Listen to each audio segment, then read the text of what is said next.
რომ თავიდან რომ დავიწყეთ ეს ღირებულებითი კრიზისია, რომელიც წლების განმავლობაში თუ არა 10 წლების განმავლობაში დაგროვდა ევროპაში და ეს არ არის მხოლოდ ის მახინჯი ტრანსგენდერული იდეოლოგია, ეს არის ფუძემდებლური, რაც არის პატრიოტიზმის დაკნინება, რომ პატრიოტი, მემარჯვენე, კონსერვატორი აღიქმებოდა როგორც ეს ხალხის მტერი, ასე ვთქვათ, მარგინალი, რაღაცის ნაციონალიზმის გამღვიდვა.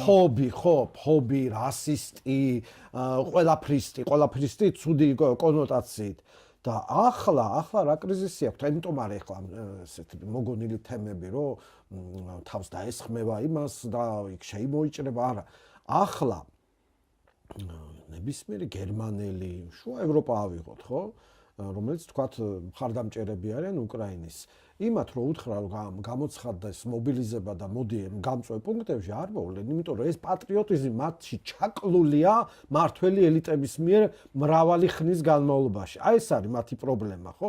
პატრიოტის კლავდნენ და ახლა მწვანე ალტერნატივა თუ მწვანეთა პარტია რო გთავაზობს რაღაცა ელექტრონულ ტრაქტორებზე გადადი დიდი ანახარჯითო და ომის წამქეზებელი გახდა რაღაც სრული ინვერსია, სრული გაუგებრობა ეს რა არის, ხო?